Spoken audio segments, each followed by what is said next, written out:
Bene, buonasera a tutti, anche a chi ci segue attraverso la diretta Facebook.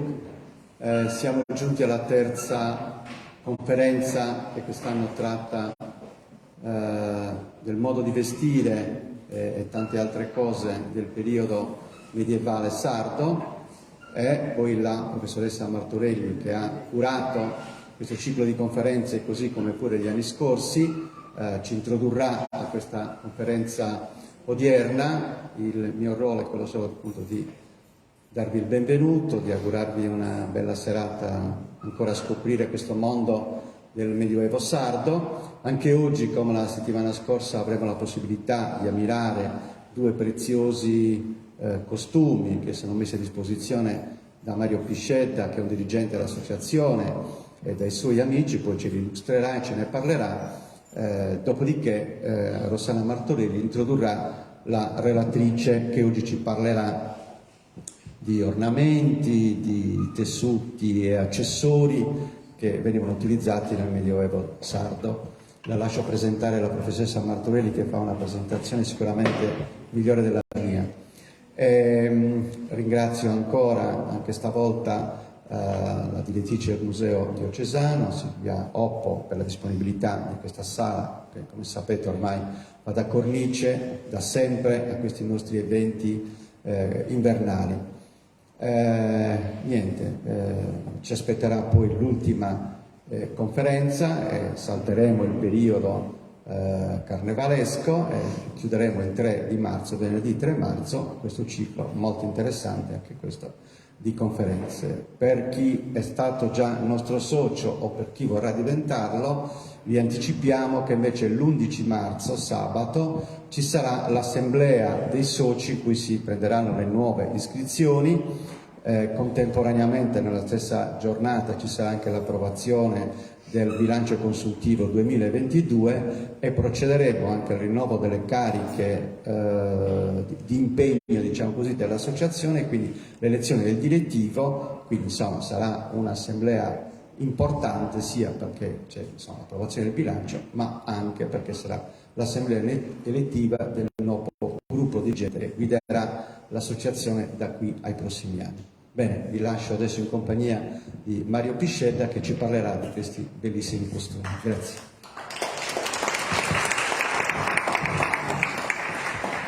Buonasera a tutti. Intanto vi ringrazio per l'attenzione che ci prestate. Devo dire da subito che, contrariamente alla scorsa settimana, non c'è stato possibile presentare in PowerPoint i due costumi che oggi presentiamo. C'è stato qualche problemino. Tuttavia abbiamo stampato qualcosa, avvicinandovi dopo al banchetto dei libri potrete magari approfondire anche parlandone personalmente.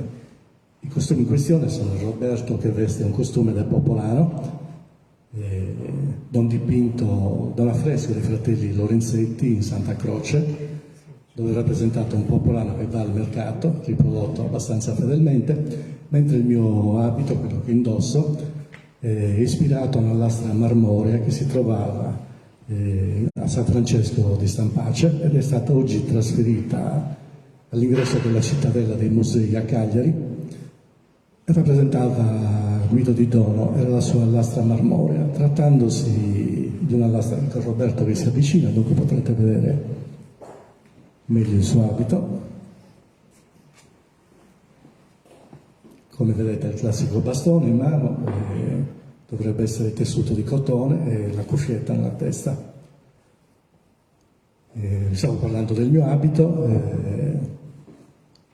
per quel che riguarda il colore, perché chiaramente in un bassorilievo marmoreo non è visibile. Ci siamo ispirati a un dipinto di Domenico Veneziano che rappresenta proprio il grande poeta Dante Alighieri, che indossa un abito molto simile a questo. Per il resto, se vorrete avvicinarvi quando finisce la conferenza, ne parleremo più in dettaglio. Detto questo, vi ringrazio per l'attenzione e passo la parola alla professoressa Martorelli. Grazie.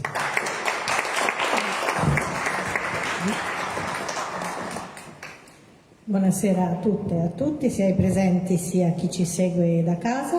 Continuiamo il nostro percorso sul tema dell'abbigliamento e ci affidiamo oggi all'archeologia. Come detto più volte, sia nei nostri sopralluoghi che nelle conferenze, il romanico, come tutti i periodi storici e come tutti i movimenti, può essere studiato da diversi punti di vista, anzi deve essere studiato in maniera integrata. Quindi tante volte abbiamo avuto gli storici, prevalentemente abbiamo storici dell'arte, ma oggi invece passiamo all'archeologia.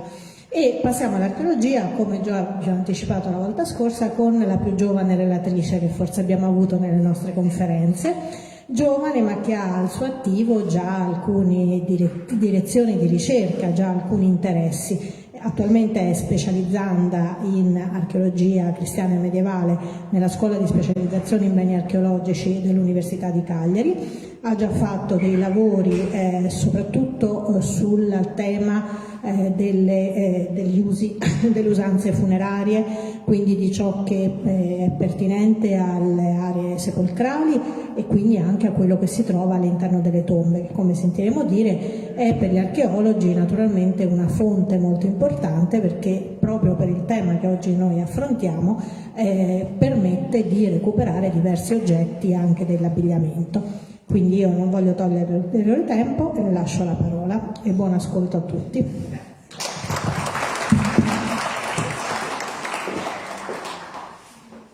Buonasera, io prima di iniziare vorrei ringraziare la professoressa Martorelli per avermi coinvolto in questo ciclo di conferenze, anche l'Associazione Amici del Romanico e il Museo Diocesano per l'ospitalità. Quindi il tempo è poco, inizierei subito. Come già anticipato, la conferenza di oggi avrà per lo più un taglio archeologico, anche se non mancheranno i confronti con le testimonianze iconografiche e archivistiche. Inizierei quindi col raccontarvi che cos'è l'archeologia meglio e anche qual è il suo contributo. Innanzitutto è una scienza che ricostruisce il passato attraverso l'analisi e lo studio della cultura materiale, che intendiamo sia come reperti archeologici ma anche come testimonianze monumentali, che nel nostro caso specifico oggi saranno le tombe per l'appunto. Questo perché i contesti funerari, se non intaccati da attività di scavo clandestino, possono restituire una moltitudine di informazioni, ad esempio su quella che era la concezione della morte per una determinata comunità in un determinato periodo storico, e soprattutto quelli che erano i riti funerari messi in pratica al momento della morte. Il rito che interessa a noi oggi, il rito funerario, è quello dell'inhumazione à billet. Non so se sapete di cosa si tratta. È una consuetudine in realtà molto antica che consisteva nel seppellire i defunti abbigliati, ma non parliamo ovviamente di un abito funebre, pensando anche a quello che facciamo noi oggi quando diamo appunto sepoltura, scegliamo un bell'abito, no? Un abito bello, e questo succedeva anche in antichità, perché di fatto il defunto poi si presentava al cospetto divino e quindi per forza di cose era necessario che avesse un aspetto dignitoso, al quale contribuivano anche gli accessori del vestiario chiaramente, ma anche gli ornamenti personali, quindi i gioielli per esempio. Quindi quello che vedremo noi oggi saranno dei reperti archeologici ritrovati nelle tombe basso-medievali, soprattutto dei secoli XIII, XIV e XV secolo.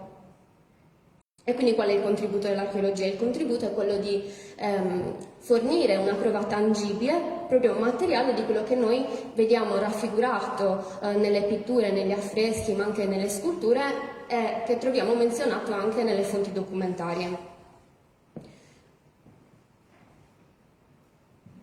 Dunque,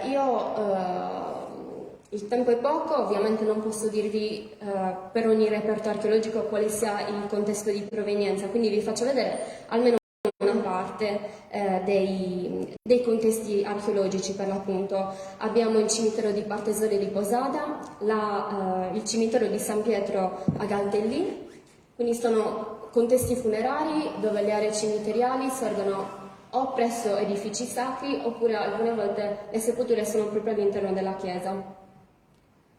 Poi abbiamo il villaggio medievale di Geridu a Sorso, è un villaggio medievale che viene abbandonato nel XIV secolo, ovviamente anche la sua area cimiteriale.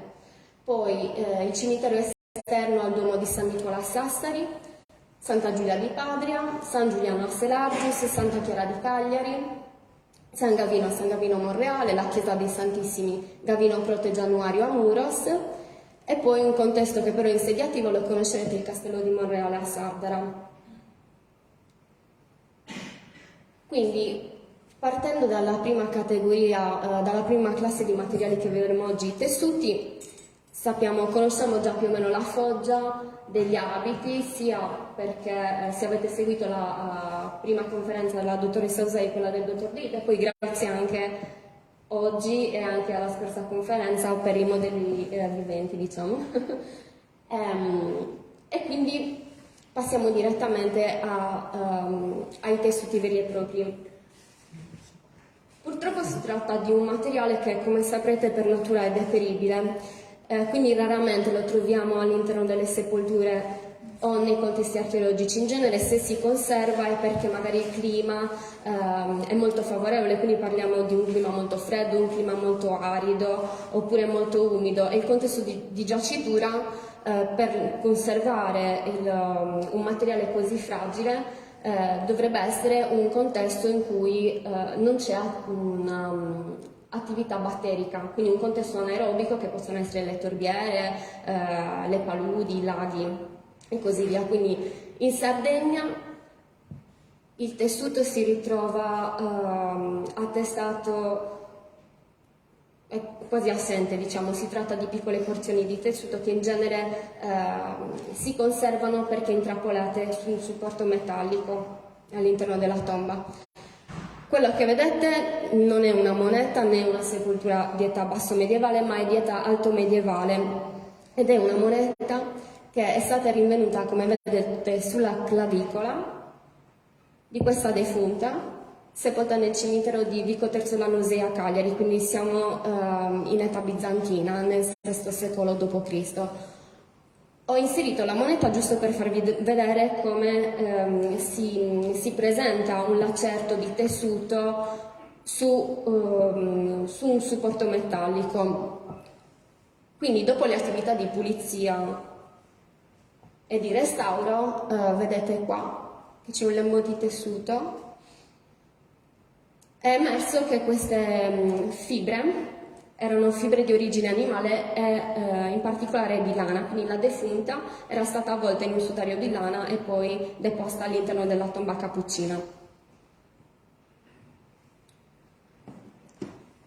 Quindi non abbiamo testimonianza, ecco, una cosa che mi è venuta in mente: nel cimitero di Posada è stata ritrovata una cintura di fattura molto pregevole, era in tessuto, in parte in lamina metallica, e il corpo era in tessuto, credo anche impreziosito da fili metallici preziosi, e il corpo era anche decorato da una serie di borchie d'argento. Purtroppo non ho una foto da mostrarvi, però insomma era interessante dirvelo. Quindi, dicevo, non abbiamo testimonianza a livello materiale, però possiamo immaginare che i sardi che vissero in età basso medievale probabilmente dovevano utilizzare i tessuti che venivano usati anche in Italia o nell'Europa medievale. Quindi parliamo di lana, della lana francisca, del lino, del cotone, e per le classi sociali più umili parliamo anche di indumenti in canapa.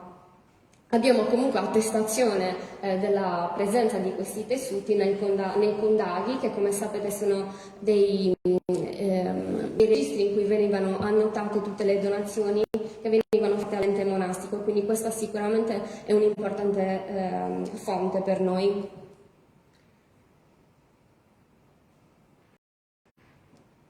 Per quanto riguarda invece i personaggi di rango sociale elevato, quindi i nobili, sicuramente, avendo più risorse finanziarie e disponibilità economica, avevano la possibilità di acquistare dei tessuti di pregio, come ad esempio il velluto, il bisso, che è un filamento che viene prodotto dalla secrezione della pinna nobilis, oppure anche la seta, anche se poi la seta dal XV secolo diventa molto più accessibile anche per i ceti urbani meno ambienti. Pellicce, Per quanto riguarda invece il copricapo, sempre parlando degli aristocratici, è verosimile che gli uomini indossassero, appunto, come ci dicono anche le testimonianze iconografiche, una retina, una cuffietta di lino o di cotone, mentre le donne verosimilmente dovevano indossare un velo sul capo. Il fatto che nelle tombe presso i crani dei defunti non siano stati rinvenute tracce di tessuto non significa, non dobbiamo interpretarla come il fatto che ci dice che non indossavano copricapi, ma al contrario semplicemente dobbiamo pensare che non si siano conservati.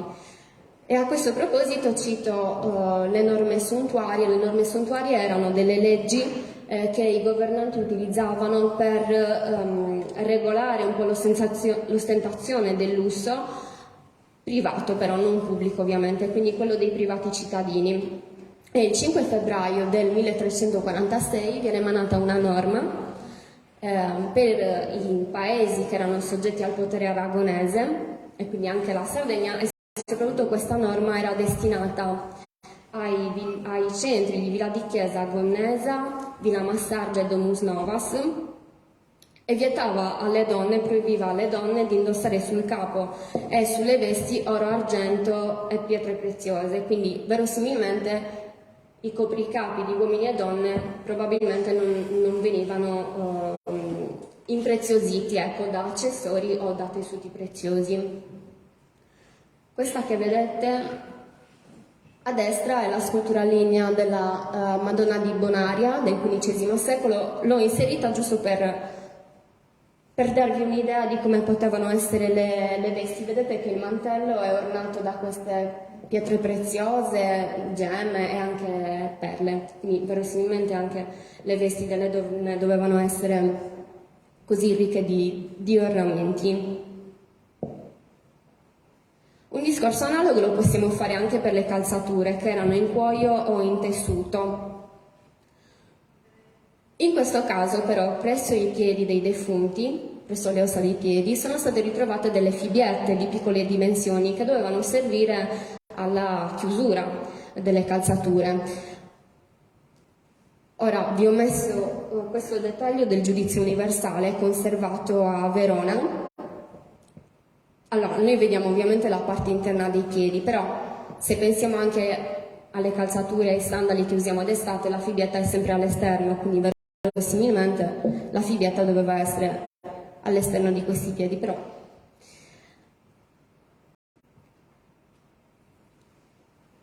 se avete assistito alla prima conferenza vi ricorderete che tra il XII e il XIII secolo si verifica nell'Europa medievale un grandissimo cambiamento nel campo della moda, quindi quelle larghe vesti lunghe vengono abbandonate in favore di indumenti più stretti, più aderenti al corpo e quindi di conseguenza anche più caldi.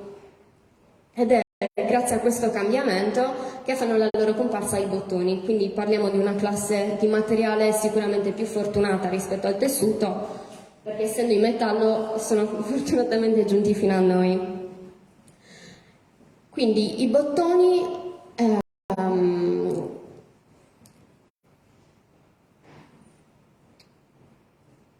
costituiscono una grande innovazione nel campo della moda, perché pensiamo che noi stessi usiamo i bottoni, quindi dal XIII secolo avranno una diffusione capillare in tutta l'Europa e quindi entreranno definitivamente nell'uso nella categoria di accessori del vestiario.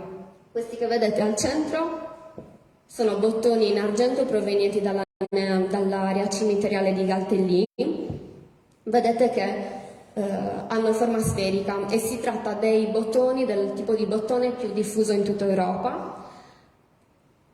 Sono cavi all'interno e in realtà, come vedete da questo esemplare proveniente da Selagius, da San Giuliano, erano composti da due emisfere, da due calotte che poi venivano saldate alla base.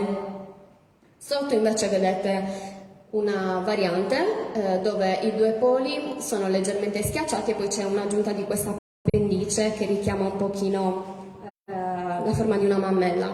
Hanno tutti il loro appicagnolo, quindi l'occhiello di forma circolare che serviva a fissare il bottone all'indumento.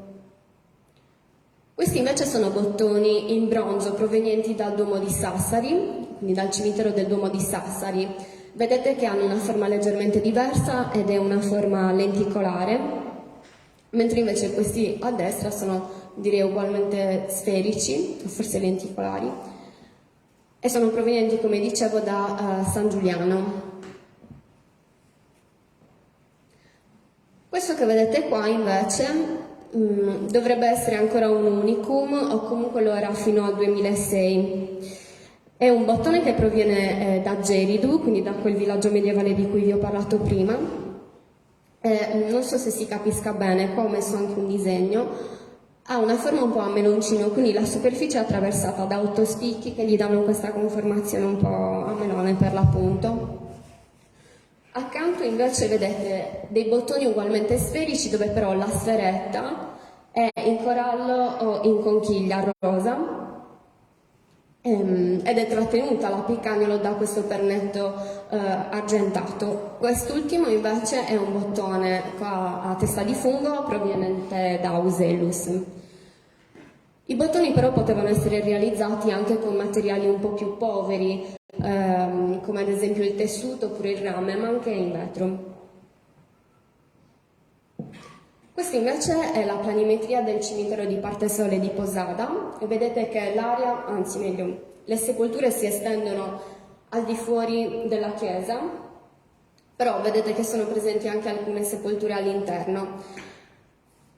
Ho inserito il cimitero di Partesole perché vedete a destra questi bottoni che sono in argento e che provengono da tantissime sepolture. Ecco, una precisazione, i reperti che vi mostro sono quelli di cui ho trovato le foto, chiaramente, però dovete immaginare una moltitudine di bottoni per tutti i siti della Sardegna che vi ho mostrato prima, e in realtà anche per altri.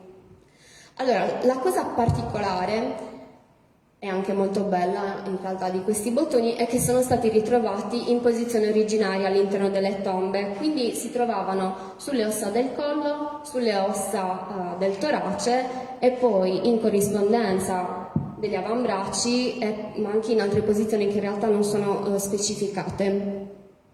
Ma soprattutto questi bottoni provenivano da sepolture infantili per lo più, e quindi questo mi ha fatto pensare che magari esisteva un indumento funebre specifico per i bambini. Ho pensato a una camicetta bianca magari, però è un aspetto che non ho avuto il tempo di approfondire, quindi spero di approfondirlo in un altro momento, però per dire che l'argomento è molto ampio e vasto, e quindi davvero ci sono diversi spunti di riflessione. Ecco, vediamo un po' di testimonianze iconografiche.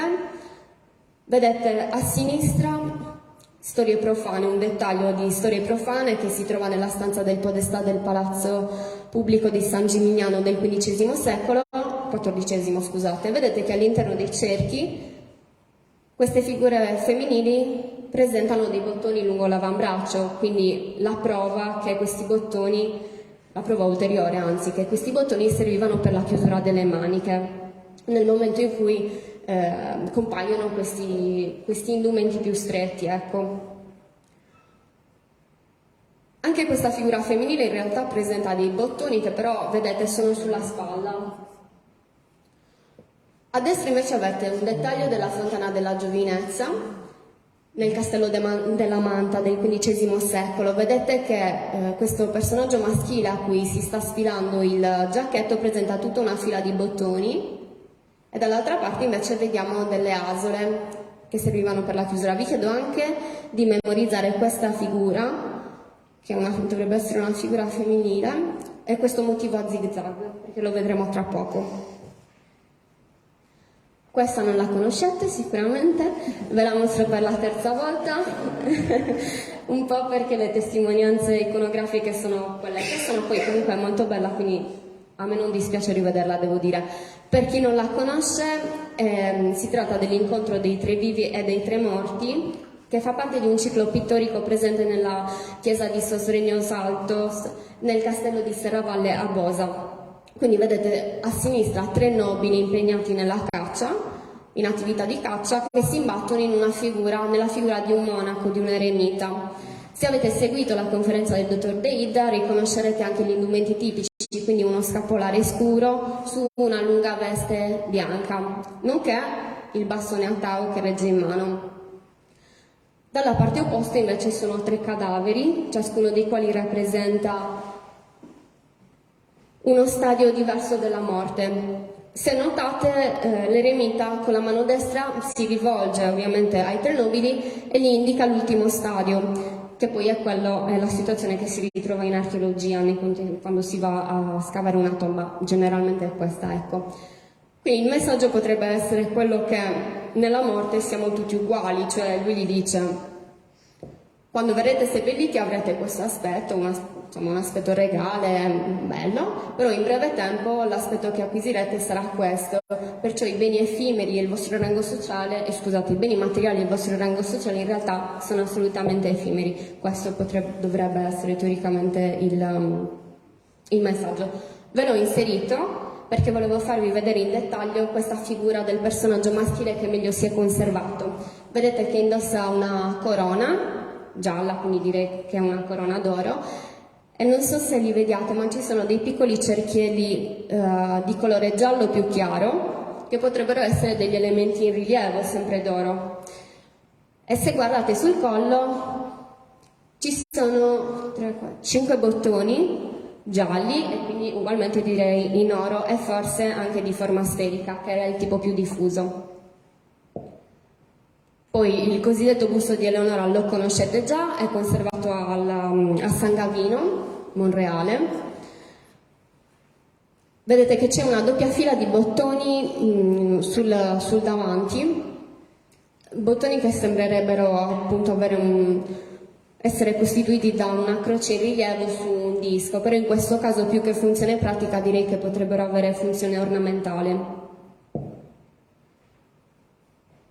Questo invece è la lastra tombale di Guido di Dono, che è stato menzionato poco fa tra l'altro, che era un mercante catalano di origini pisane che però operava a Cagliari. A Cagliari si fa seppellire nella chiesa di San Francesco di Stampace nel 1410.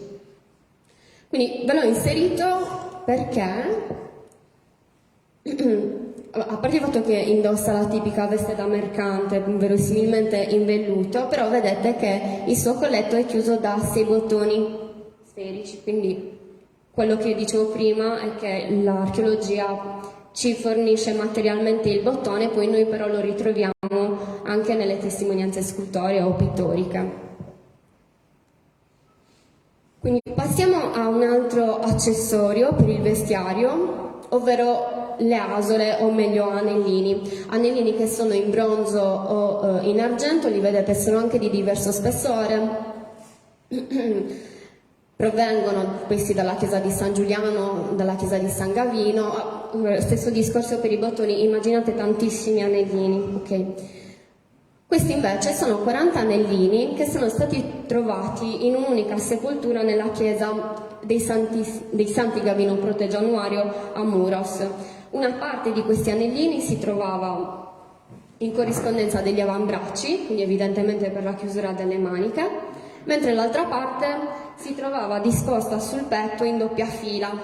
Quindi cosa significa? Significa che probabilmente gli anellini servivano a questo. Vi ricordate la figura che vi ho chiesto di memorizzare con il motivo a zigzag? La ritroviamo anche in Santa Caterina d'Alessandria, in questo caso però non funziona più. No, per la lucina? No, vabbè, non importa. Comunque vedete nel dettaglio che gli anellini in questo caso sono già incorporati nella sua veste, però è possibile, anzi meglio, gli anellini ritrovati nelle tombe dovevano essere fissati all'indumento probabilmente su un corpetto o su un bustino. Le cinture, allora la cintura è un accessorio per il vestiario molto importante. Quindi come il bottone ha avuto una rilevanza di un certo peso, ecco, e anche la cintura noi li usiamo, ecco, quindi. E quindi dicevo, un accessorio per il vestiario che viene introdotto dai popoli barbarici nell'Alto Medioevo, viene acquisito dai bizantini, il suo uso continua anche in età basso medievale e poi insomma prosegue fino ai nostri giorni. Se però le cinture in età alto medievale erano belle alte, anche 5-6 cm, in età basso medievale c'è un cambiamento delle dimensioni molto importante, cioè parliamo di cinture che sono alte 2-3 cm. Ok, quindi questo tra l'altro ce lo dicono, a parte le cinture in metallo ritrovate, ce lo dicono soprattutto le fibbie che vedremo tra poco. Qui vedete tre cinture, tre porzioni meglio di cintura provenienti da Galdelli. Vedete che la prima, quella più in alto, conserva la fibbia ma non l'ardiglione e tutte e tre presentano tre pernetti, tre protuberanze. Poi le prime due hanno una superficie che è decorata da questo motivo a zigzag puntiforme, mentre l'ultima sembrerebbe essere liscia. Questi due esemplari invece provengono dal cimitero di Partesole a Posada. Vedete che anche in questo caso sono cinture in placca metallica e non a caso sono aggiunte fino a noi. Quella a sinistra presenta anche due borchie coniche e la fibbia con l'ardiglione, quella a destra invece presenta per lo più i fori per il passaggio dell'ardiglione, però in entrambi i casi, se guardate all'interno di questi ovali, vedete due protuberanze che abbiamo visto anche poco fa. Quindi questo fatto e l'estrema regolarità della lamina, vedete, mi ha fatto pensare che forse servissero questi due pernetti per fissare la parte di cintura che poteva essere realizzata in cuoio o in tessuto. Il cuoio è ugualmente un materiale deperibile, quindi raramente lo troviamo. Quindi vediamo un po' di confronti iconografici. Conoscerete la formella posta sul portale centrale della chiesa di San Pietro del Crocifisso di Bulzi. Si tratta di un personaggio maschile, non identificato, però vedete che presenta in vita una cintura. Così come questo personaggio rappresentato sul capitello della chiesa di San Pantaleo ad Olianova, e così anche come questo personaggio che invita una cintura ed è presente sulla base di una lesena nella chiesa di San Lussoria Fordungianus. Confronti pittorici invece, questo a sinistra è la caccia di San Giuliano, che faceva parte del retablo dell'Annunciazione, che era conservato nella chiesa di San Francesco di Stampace a Cagliari, quindi la stessa chiesa in cui era stato sepolto Guido di Dono, che tra l'altro potrebbe essere uno dei committenti. Vedete che il santo è impegnato nell'attività di caccia, però insomma ha il suo bell'abito e anche la sua bella cintura che sembrerebbe impreziosita forse da fili d'oro, direi. A destra questo è il personaggio di cui vi ho fatto vedere le calzature, parlando delle fibbiette. Vedete che ha la cintura un po' più sul bacino, ecco, però sono ben visibili la fibbia, i fori per il passaggio dell'ardiglione e anche questi motivi verticali che potrebbero essere in argento comunque. La cintura veniva utilizzata ovviamente anche dalle donne in età alto medievale per stringere in vita a queste larghe vesti che indossavano. Nel basso medioevo le donne continuano ad usare la cintura, però il fatto che fossero posizionate sotto i seni oppure proprio in vita, unitamente anche al fatto che gli abiti erano molto più aderenti, fa pensare che potessero avere più che una funzione pratica, una funzione estetica, quindi che mirava a evidenziare le forme, quelle che sono le forme del corpo femminile. Quindi parlavamo di cinture e anche di fibbie. Quelle che vedete a destra sono delle fibbie di età bizantina ritrovate in Sardegna, sono solo due esempi. Quella in alto è a placca traforata, quella in basso invece è a placca piena. Si tratta di un tipo che poteva essere decorato con motivi vegetali, antropomorfi, scene sacre, scene di caccia, zoomorfe e così via. Parliamo, non so se le abbiate mai viste, magari al Museo Archeologico di Cagliari, ce ne sono diverse. Sono delle fibbie belle grandi, sono proprio massicce, dovevano essere pesanti. Parliamo anche di 9 cm di lunghezza.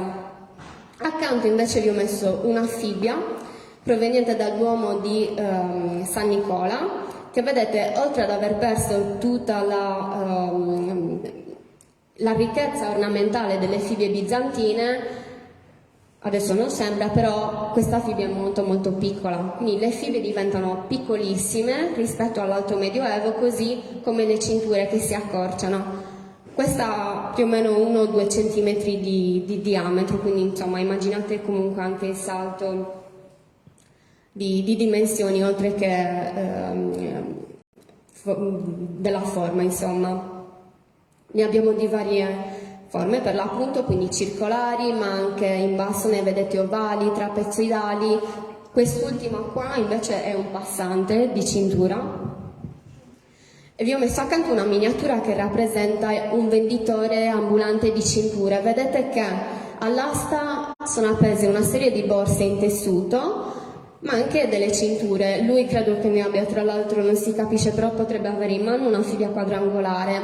Però se guardate le altre 2 cinture appese hanno una fibbia esagonale, e vi faccio anche notare che quella che tiene in mano, e in realtà anche l'altra, quella che tiene in mano il personaggio femminile, termina con un'estremità metallica, una placca metallica, quindi evidentemente parte, appunto, come ritroviamo, come ci dice poi l'archeologia, i ritrovamenti archeologici, una parte della cintura era realizzata in placca metallica, mentre l'altra parte era realizzata in tessuto, in tessuto oppure in cuoio, comunque in materiale deperibile.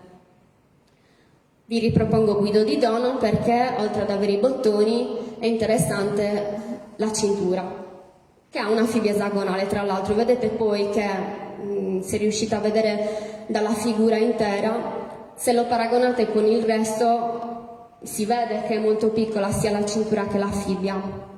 Queste invece che vedete a destra su sfondo verde provengono dallo scavo di un butto che era collocato all'esterno del cortile del castello di Monreale a Sardara. Quindi abbiamo 2 fibbie e sotto invece un passante, e sono databili tra il XIV e il XV secolo. Queste invece sono le fibbiette in bronzo per scarpe, ma che potevano servire anche per chiudere le borse, ugualmente in tessuto e in cuoio. Quindi dovete immaginare delle fibbie ancora più piccole rispetto a quelle utilizzate per le scarpe. Dunque, sebbene poi le norme suntuarie vietassero di seppellire i propri defunti con gioielli, l'archeologia ci dice che insomma, queste norme non venivano osservate in maniera molto rigorosa, anzi un po' quello che capitava in età cristiana, quando i padri della Chiesa tentavano di combattere la pratica dell'inumazione a billet, perché i cristiani continuavano a seppellire i propri defunti con bellissimi gioielli, quindi insomma non gli interessava poi tanto, e non gli interessava molto neanche insomma, a coloro che vissero in età basso medievale. I gioielli che vedremo sono per lo più anelli, dovete pensare però che sono stati ritrovati anche orecchini, collane. Vi ho messo gli anelli perché di fatto sono quelli di cui ho trovato le immagini migliori. Allora, il primo tipo di anello, che poi è il più diffuso in Sardegna, è questo a castone circolare, quindi vedete una verga abbastanza grossa, la verga è la circonferenza, Una verga abbastanza grossa, dicevo, con castone piatto circolare all'interno del quale è rappresentato l'Agnus Dei. L'Agnus Dei c'è in tutti questi esemplari, non si vede bene, quindi vedete l'agnello all'interno di questo bordo cordonato, dove il vello è reso da dei tiratini verticali e poi ovviamente il vessillo.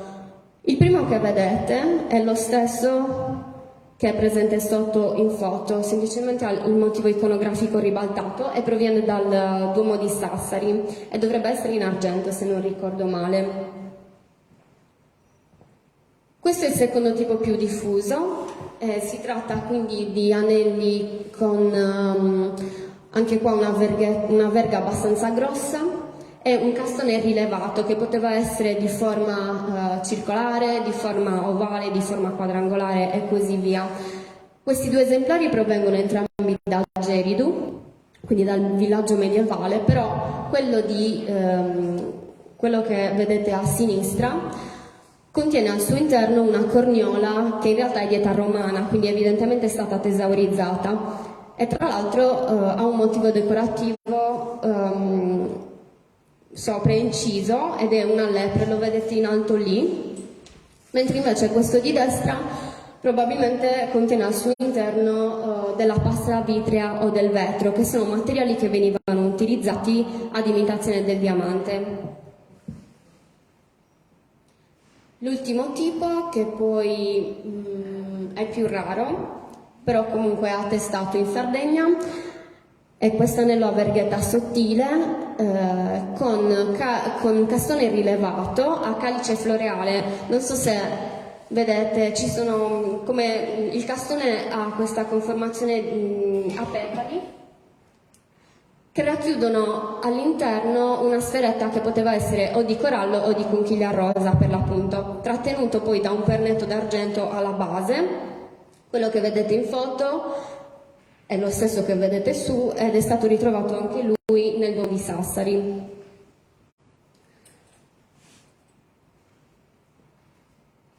Quindi abbiamo visto le fonti archeologiche, abbiamo visto le fonti iconografiche, vediamo un po' di fonti documentarie, iniziando con gli statuti sassaresi, che come saprete sono un corpus di leggi e sono importanti perché attestano un'attività orafa molto importante a Sassari, nella città di Sassari, tra il XIII e il XIV secolo. Per il XV secolo sappiamo che nella città esisteva la via argentaria, quindi una via dove operavano solo degli orafi e che oggi dovrebbe corrispondere all'attuale via Rosello. Un'attività orafa però doveva essere molto vivace anche nella città di Cagliari, dove operavano artigiani catalani, sardi, ma anche toscani. Mentre invece la città di Alghero era sicuramente più dedita alla lavorazione del corallo che veniva pescato a Bosa, nei mari di Bosa, di Alghero e di Castelsardo.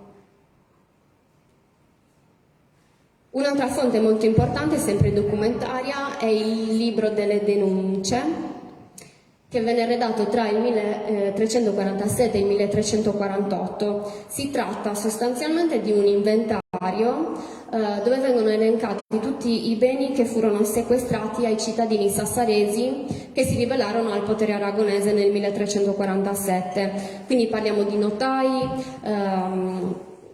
di artigiani, di mercanti, ma anche di maestri di scuola che facevano parte dell'oligarchia cittadina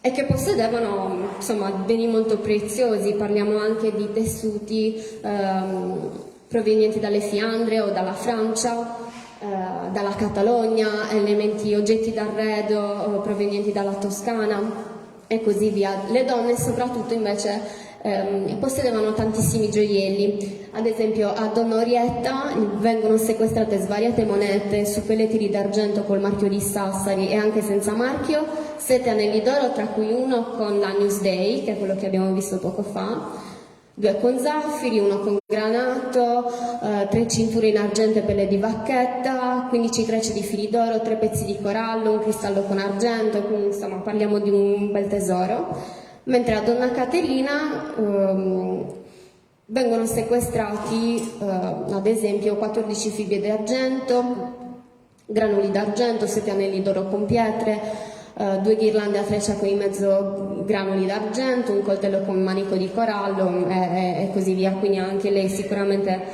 possedeva un bel po' di begli oggetti. Quindi per tirare un po' le somme e concludere quello che è l'excursus che abbiamo visto, vi propongo un confronto etnografico e mi spiego un po' meglio. Dunque, secondo alcuni studiosi,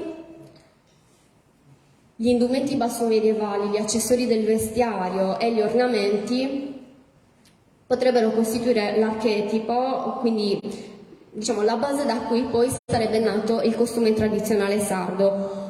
Ovviamente per quanto riguarda gli indumenti non pensiamo ai costumi tradizionali di ogni paese che sono tutti belli colorati, pensiamo solo al modello del costume. Vi faccio vedere dei confronti etnografici che ho trovato.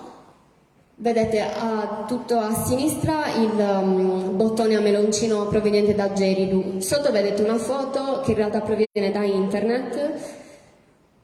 Non ho trovato nessun confronto nei volumi di etnografia che ho trovato, quindi in realtà vi chiedo anche se voi magari me lo dite dopo, se c'è qualcuno che conosce questo tipo di bottone. Poi abbiamo i bottoni in alto di Galtellì. Vedete che sono assolutamente analoghi con questi sotto conservati al Museo Etnografico di Cagliari, ugualmente quelli di Sassari di forma lenticolare richiamano questi altri in basso, che sono sempre d'argento, però di dimensioni molto più grandi. I bottoni sono presenti nelle maniche di questa pastora gallurese. È una litografia a colori e vi faccio anche notare che invita a un corsetto chiuso con dei nastri. E i bottoni sono presenti anche in quest'abito, nella manica di quest'abito di gala di Osilo di fine XIX secolo. Gli anellini. Al centro vedete un acquerello di un'anonima che rappresenta una donna di Ozieri. Vedete quindi che è rappresentato il corsetto con i nastri e dei corsetti festivi di provenienza però ignota, li vedete in queste foto, non so se si vede da qua, però ci sono tutta una serie di anellini su entrambi i lati. Quindi anellini già incorporati, mentre invece quelli archeologici dovevano essere fissati al tessuto, verosimilmente. No, in realtà è possibile anche che facessero già parte dell'indumento, in effetti.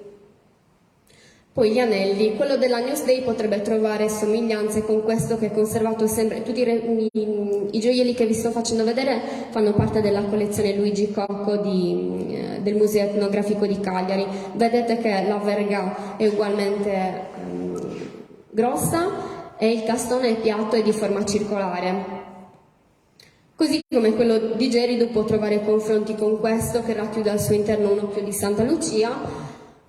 E infine quello a calice floreale, secondo me è abbastanza somigliante a questo, non so se vediate questo motivo a petali, e tra l'altro racchiude all'interno una sferetta di corallo.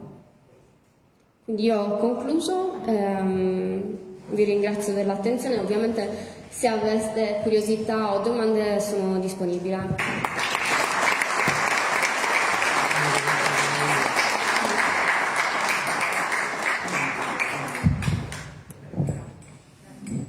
Grazie a Maria Francesca che ha superato bene anche questa prima prova, no? Era un tema molto complesso, molto variegato e quindi era facile perdersi, invece sei stata molto brava a tenere il filo di tutto. Sì, adesso come dicevi tu lasciamo un po' di spazio a delle curiosità che possono arrivare appunto da chi è presente in sala, ma anche spesso ci scrivono chi invece ha seguito la conferenza da casa, diciamo. Giorgio che cura la regia. A casa ce n'è già una. Sì. Fabrizio Pino vorrebbe sapere se la dottoressa Piu si è occupata anche della tomba mausoleo di Martino il Giovane presso la cattedrale di Cagliari, in particolare in occasione dell'apertura della tomba e del ritrovamento di alcuni indumenti come un mantello.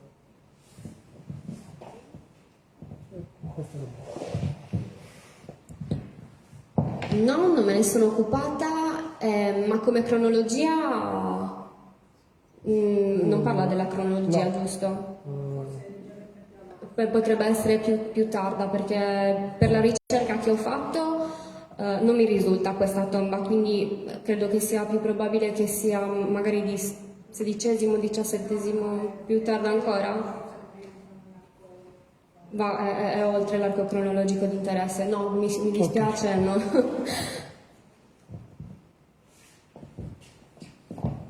Sì, invece in sala se c'è qualche curiosità, se insomma la relazione ha suscitato qualche curiosità in più, esauriente, molto Ne ho dettagliata. una io mia, Ah, ecco. per una volta. Una domanda sugli anelli. No, sugli anelli di gioiello. Come motivo sacro inciso abbiamo visto l'Agnus Dei. Quali altri motivi sono stati ritrovati? Motivi sacri, non so, motivi mariani o motivi comunque cristiani oltre l'Agnus Dei? Ne sono stati trovati? Cioè... No.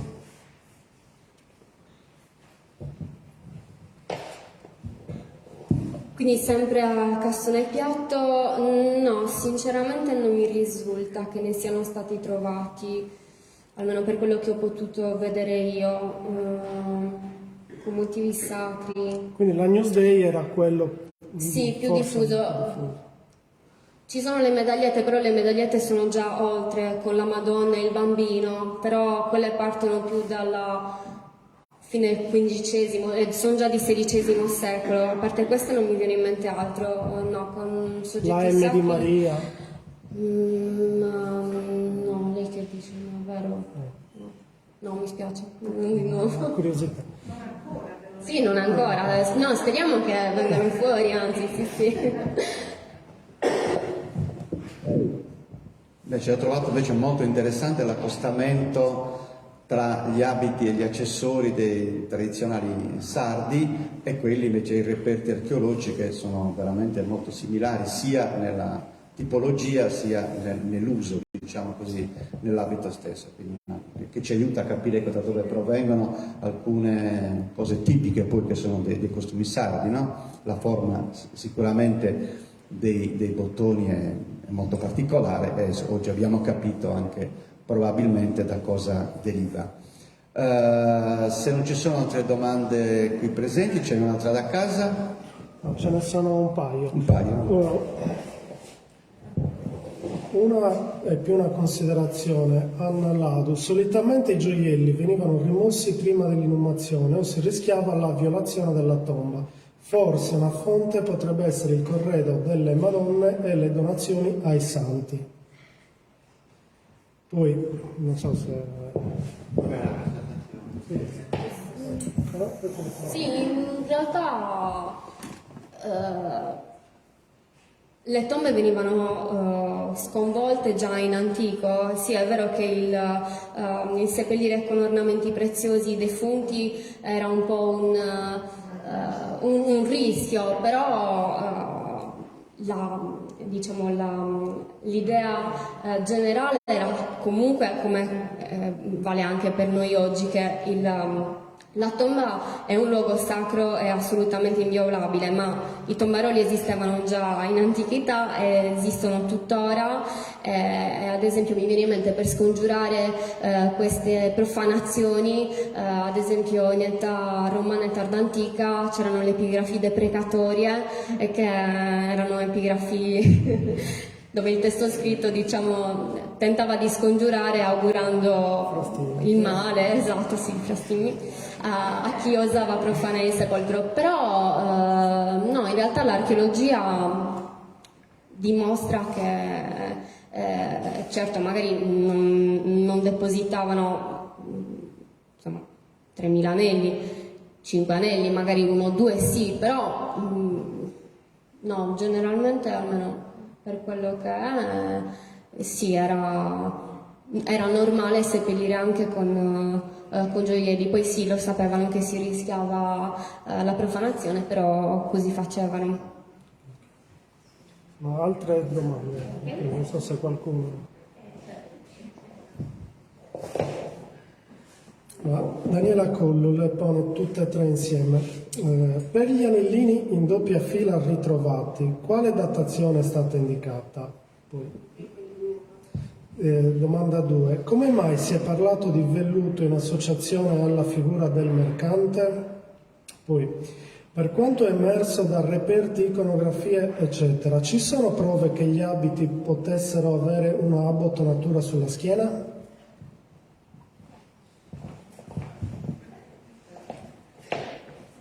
Allora, per quanto riguarda la prima domanda, quindi gli anellini ritrovati a Muros, credo che si riferisca a quelli. La datazione dovrebbe essere XIV secolo, comunque o XIII o XIV, no, o XIV o XV meglio. Poi per la seconda, perché il velluto era comunque un tessuto prezioso, generalmente lo utilizzavano i mercanti. Poi ad esempio le norme suntuarie sono molto interessanti perché oltre a cercare di regolare il lusso privato, miravano anche a regolare l'abbigliamento, che poteva essere come si dice, poteva essere indicativo delle varie classi sociali o dei mestieri delle persone. Poi per la terza domanda, i bottoni sul retro, sulla base delle testimonianze iconografiche, giusto? Sì. No, questo è un po' difficile, nel senso che per la Sardegna le testimonianze iconografiche sono davvero poche. Quindi per la Sardegna direi di no. È anche vero che le persone generalmente vengono rappresentate frontalmente, non girate, però bisognerebbe controllare, magari a livello extrainsulare sì, potrebbe esserci qualcosa che ci indichi che la bottonatura poteva essere sul retro, però dovrebbe essere sì una considerazione verosimile. Sì, no, è una precisazione sulla prima domanda. Fabrizio Pinna scrive: chiedo scusa per la mia imprecisione, la tomba è del 600, la morte di Martino è del 1409. Il commento. Ok, mi spiace ma non me ne sono occupata, non la conosco e quindi non so parlarne, insomma, non so cosa dire in merito. Grazie comunque. Aspetta. Tonino Porco chiede: gli edifici religiosi presso i quali è stato applicato lo ius seppelliendi in Sardegna sono tanti. Esiste un loro elenco o quantomeno un elenco dei musei che espongono le reliquie del vestiario? Un elenco? Un elenco? Sì, in realtà dovrebbero... Cosa chiedeva l'ultima parte, per favore? Esiste un elenco, o quantomeno un elenco dei musei che espongono le reliquie del vestiario? Ma sì, direi che quasi tutti, e credo che su internet si trovi comunque come informazione quali sono i musei. Sì, poi un elenco preciso non so se esista, però cercando su internet non credo che ci siano problemi nel trovare l'informazione.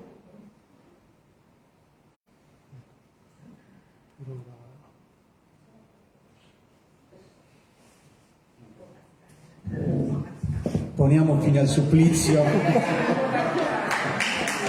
L'applauso liberatorio. Lo so che è la parte più difficile della conferenza, però insomma tutti si devono cimentare, hai superato anche questa prova. Ringraziamo qui a nome dell'associazione il direttivo Maria Francesca e Rossana Martorelli, insomma, per aver curato e scelto in maniera proprio accurata anche i relatori giovani, alla prima esperienza con gli amici del Romanimo, che insomma, fino adesso tutti hanno superato brillantemente la prova. Quindi lascio la parola a Rossana, vi saluto tutti e ci vediamo, buon carnevale, ci vediamo il 3 marzo. Rossana adesso ci presenterà invece proprio la prossima conferenza. Sì, prima di passare alla prossima conferenza, allora devo dire che